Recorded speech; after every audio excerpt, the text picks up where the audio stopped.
추석 연휴가 지나고 이제 백신 접종도 다시 속도를 내기 시작했습니다. 정부는 다음 달 말까지 2차 접종률 70%를 달성하겠다는 계획인데요.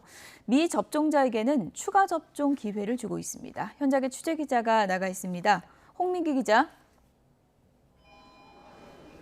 네, 서울 강남구 예방접종센터에 나와 있습니다. 네, 백신 접종 아침 일찍 시작된 거죠? 네, 그렇습니다. 이곳은 조금 전인 오전 8시 반부터 백신 접종이 시작되는데요. 지금 제 뒤로 백신을 접종하고 이상 반응을 관찰하는 분들 모습이 보이고 있습니다. 오늘 하루 이곳에서 백신을 맞는 사람은 모두 1,143명입니다. 이 가운데 2차 접종자는 388명인데요. 3분의 1 정도 됩니다. 이 가운데 75살 이상부터 다양한 연령대가 포함되어 있는데 이들 가운데 대부분이 18살에서 49살 사이 접종 대상자입니다. 이처럼 추석 연휴가 끝나면서 잠시 쉬었던 백신 접종에 다시 속도가 붙고 있습니다. 연휴 동안 위탁 의료기관과 접종센터가 문을 닫거나 단축 운영하면서 한때 하루 접종자 수가 10,000명대로 떨어지기도 했는데요. 오늘부터는 다시 연휴 전 수준인 하루 수십만 명대를 회복할 전망입니다. 정부는 다음 달 말까지 국민의 70%인 3,600만 명에 대해 2차 접종까지 완료한다는 계획입니다.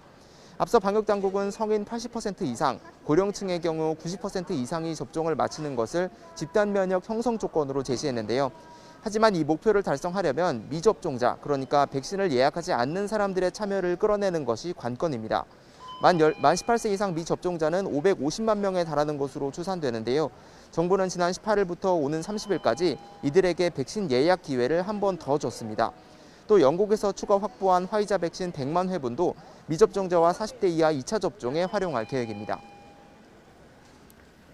네, 지난 연휴 기간에도 수도권 지역에서 집단 감염이 끊이질 않았죠. 네, 그렇습니다. 송파구 가락시장 관련 확진자가 계속해서 늘고 있는데요. 어제 하루 39명이 추가 확진되면서 누적 확진자는 모두 408명으로 늘었습니다. 서울 중구에 있는 시장에서도 종사자 120명이 감염되면서 누적 확진자가 159명으로 늘었습니다. 서울 용산구에 있는 한 병원에서도 지난 18일 직원 1명이 확진되면서 모두 25명이 양성 반응이 나와 격리 치료에 들어갔습니다. 지금까지 서울 강남구 예방접종센터에서 YTN 홍민기입니다.